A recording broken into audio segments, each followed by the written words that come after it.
Hello fellow hunters and welcome to a new Hunt Sim 2 video. Some of you were asking for rifle recommendations for small and big game hunting and for some specific animals a while ago. The game offers many different weapon models and calibers, so it can be a bit confusing at the beginning.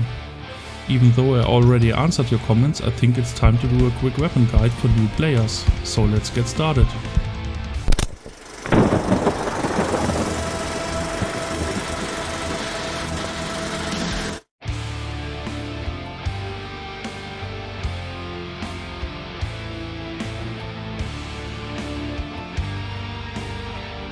Good news first, there is no best weapon for specific animals in Hunt Sim 2. Like the rest of the game, this topic is very simple and straightforward. Today we also focus on the rifles only. If you are interested in shotguns, check out my video on ducks and geese where I talk about the different models. I put a link to that at the end of this video. And if you are interested in a separate video on bows and crossbows, feel free to leave me a comment below. The most important aspect to keep in mind when choosing a rifle is what caliber is allowed for the animals you want to hunt. For small game like bobcat, red fox and coyote, 223 and 243 are the only legal rounds. The advantage of caliber 243 is that it's also allowed for some larger animals like bighorn sheep and deer, so it's a bit more versatile. This can be useful if you have a bow as a secondary weapon in your loadout. So you can hunt a whitetail or mule deer with a small caliber if your position is too bad for a bow shot. In general, I would always recommend a rifle in caliber 243 as a weapon for small game. If I remember correctly, you get one at the beginning of the game, that's completely fine. Otherwise, you can also buy a Winchester Model 70 Coyote Light or Extreme Weather, or a Browning X-Bolt Eclipse Varmint. Pick whatever you like the most from the many available models. We'll see later that it doesn't really make a difference. The big game category starts with wild boar and elk and goes up to moose, bear and bison. Minimum calibers allowed by licenses are 308 and 270, followed by 3006, 9.3 by 62, 3030 and 338. In theory, these calibers should differ in effective range and damage, but in my experience this does not apply to Hunt Sim 2. My recommendation is similar to the small game rifles. Pick one you like and choose a legal caliber. The overall results will be almost identical. Capacity may be a more important factor here. The Browning X-Bolt Hell's Canyon, the 85 Bavarian and Carbon Wolf by Sako and the Tikka T3X are all nice weapons and available in different calibers, but they vary in the number of rounds they can hold. My personal favorite here is the 85 Bavarian in caliber 338. The easiest loadout will be a combination of the Barrett modern sporting rifles. With a Rack 7 for small game and a Rack 10 for big game, the massive capacity allows you to wipe out the entire map until all licenses are used up without restocking ammo at the cabin. But personally I rarely use them. The military style somehow feels misplaced for a hunting weapon. I prefer classic rifles like the Winchester Model 94 and caliber 3030. That's also a strong and viable option for large animals and one of my favorite weapons. Now we are done with the basics.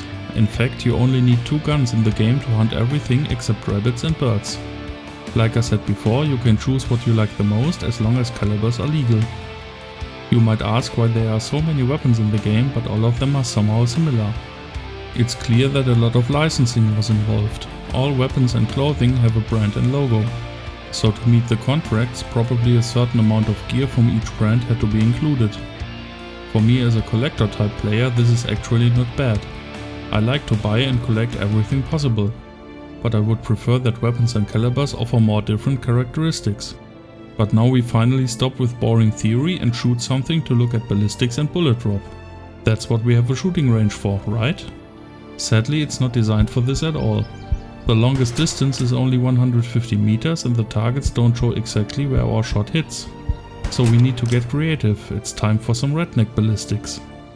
We head out to Bandera region for shooting at our cabin. I take a 243 caliber rifle as primary and a 338 as secondary to demonstrate the non-existing difference in bullet drop.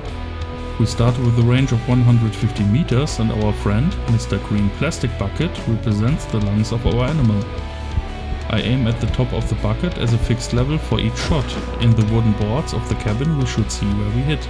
Now we repeat this process from a distance of 200 meters and then look at our hit pattern. As you can see, both calibers perform more or less identical. and after a lot of testing I can confirm that all weapons and calibers deliver comparable results. There is bullet drop in Hansim 2, but hardly any difference.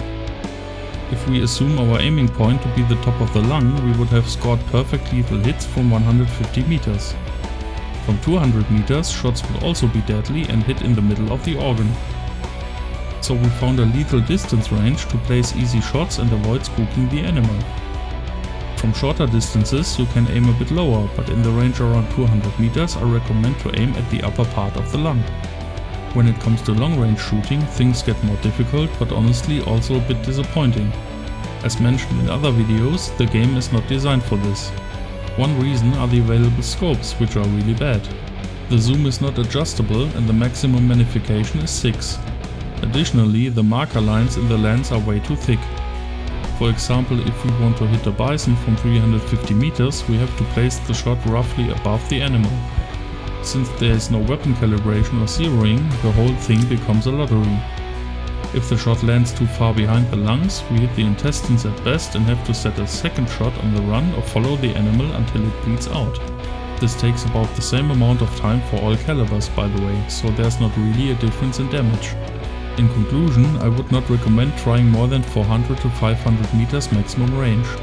Anything above that is pure gambling for a cold bore shot. If you've seen my old long range attempt video, you know I hit a moose at almost 1500 meters. I had to aim into nowhere for that and needed 2 calibration shots. And I had to use the spotted animals marker as guidance because you can't see anything in the scope at this distance. As a side note, it's useful to know that you can set as many calibration shots as you want. Animals beyond around 350 meters will not be scared off by a shot that does not hit them. In the end, it wasn't even a lethal hit and I had to use a bow to finally take down the animal. Long range shooting is possible, but I personally don't enjoy it in Hansim 2, and in my opinion it's quite pointless under these conditions. And that brings us to the end of today's video. I hope this quick weapon guide was helpful for some of you and answered a few questions. As general advice for new players, I can say that you should not focus so much on finding the best weapon in the game. It simply does not exist. Take weapons you like in the legal caliber and use the easy distance to collect credits fast and efficient. It won't take long until you can buy all the weapons to experiment as much as you like. The game is overall much easier than it seems at first when you start. If you enjoy collecting items and the game's weak points don't bother you, it can be an easy and entertaining experience, even if the shooting itself is not a great challenge because of the very basic ballistics. Regarding the next video, I can say it will be about Way of the Hunter again, and I hope it won't take too long this time, but I can't estimate that right now. For questions, tips and feedback, leave me a comment below. And as always, if you enjoyed today's video, please leave me a like and subscribe. Thank you for your support.